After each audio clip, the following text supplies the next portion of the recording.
You know, the French, they refer to chicken stock as the fond de la cuisine, which means the foundation of the kitchen. And who knew creating such a perfect foundation could be so easy? Some leftover chicken bones, a few vegetables, some herbs, and voila, you've got chicken stock. Today we're going to show you how. I'm Derek Allen, and this is Burnt Fat.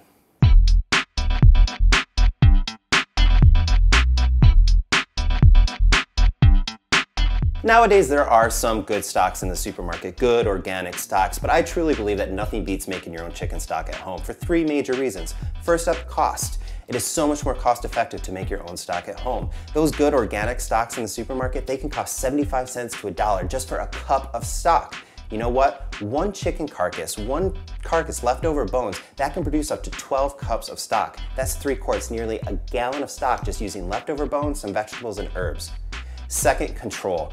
When you make your stock at home, you have total control. Those cheaper stocks and broths that you find in the supermarket, they are full of salts and additives and who knows what. When you make it yourself at home, you have total control of the flavors of everything. And third, aromas. I truly do believe this is a total benefit. There is nothing like having a pot of chicken stock simmering away on the stovetop, filling your house with its wonderful, comforting, and relaxing aromas. To get started, we're going to dump the bones into the pot. Now I found that on average, one chicken carcass weighs about 2 to 2.5 pounds. So what vegetables are we going to need for that? A good estimate is a small stalk of celery, a small carrot, and a small yellow onion. Now, if you don't have a small onion, half of a large one will work just fine. Just peel and roughly chop them into pieces that are large enough to stand up to a long cooking process. This is what's called mirepoix. Add the mirepoix to the pot. Then the aromatics, just like it sounds, the aroma of the stock. We have fresh parsley, whole black peppercorns, fresh thyme, and a bay leaf. One bay leaf is plenty, but always use fresh parsley, and if you can, fresh thyme. But if you can't find fresh thyme, you could use dry thyme. 1 teaspoon is more than enough. Then just add these to the pot also. All right, so now we just need to add the water to the pot. Basically, you always want to start off with cold water. The reason being, because in the end, you always want a clear stock, or as clear as possible. It's pretty tough to get a completely clear stock. And if you were to add hot water, what's going to happen is any protein impurities that exist on the meat or in the bones, they're going to coagulate immediately and just remain in the stock. By adding cold water, you're going to allow those impurities to dissolve within the water, and then as the water heats up, they'll collect and coagulate and rise to the top so you can skim them off. So always start with cold water, and that'll result in a better, clear stock at the end. So let's just add it to the pot. Fill it up enough so that you cover the bones, cover the vegetables and everything, and still a little bit of room on top. And let's get it going on the stove.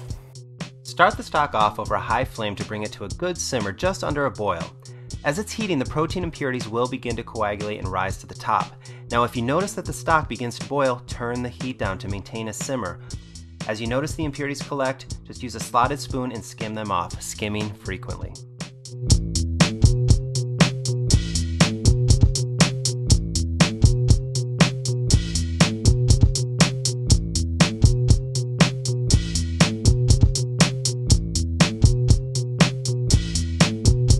Okay, so our stock's been simmering about 2.5 hours. Now we only had one chicken carcass, so 2.5 hours is plenty of time for a nice rich stock. Now we need to strain it. You always want to strain carefully.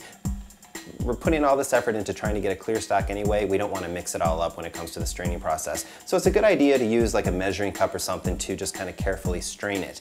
Now what we're going to do is strain it directly into an ice bath. Reason being, we want to cool it down as quick as possible for safety reasons again. So to assemble your ice bath, just take a large bowl with some ice cubes and cold water. Then you're going to take another bowl and place it in there. And then just take your colander or your strainer and set that on top like that. And we're ready to strain.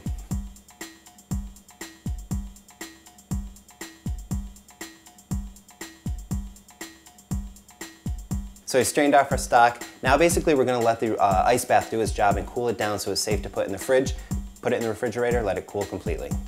As the stock continues to cool in the refrigerator, the fat will settle on top and harden. This is called the fat cap. Now you don't want all this fat in your stock, so once it's hard, just use a slotted spoon and remove and discard it. So our stock's ready to use. And if you're going to use it right away, just go ahead and store it in the refrigerator. It'll last in there about 3 to 4 days. But if you're not going to use it right away, you're going to want to freeze it. Now we could freeze it like this, but that's going to be pretty bulky. So this is actually what we suggest you do. Pour the stock into a saucepan over a high flame, and then using the handle of a wooden spoon, measure its depth. Now we want to reduce the stock down to a gloss, and to do this we need to reduce it by about 3/4, and this measurement will help us keep track. Bring the stock to a boil and wait.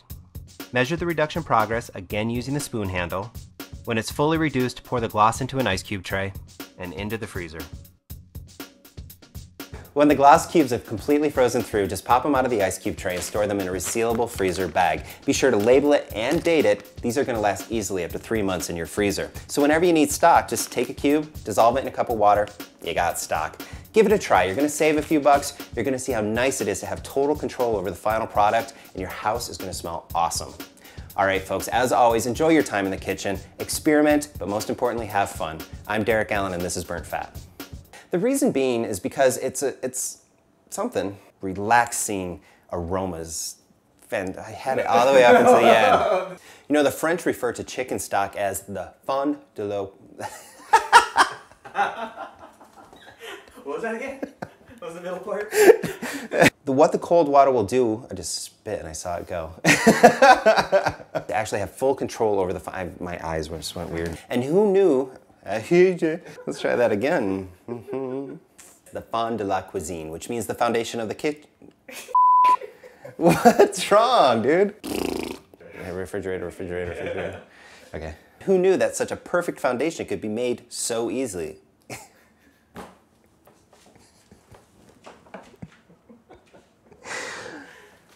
Okay, red leather, yellow leather, red leather, yellow leather.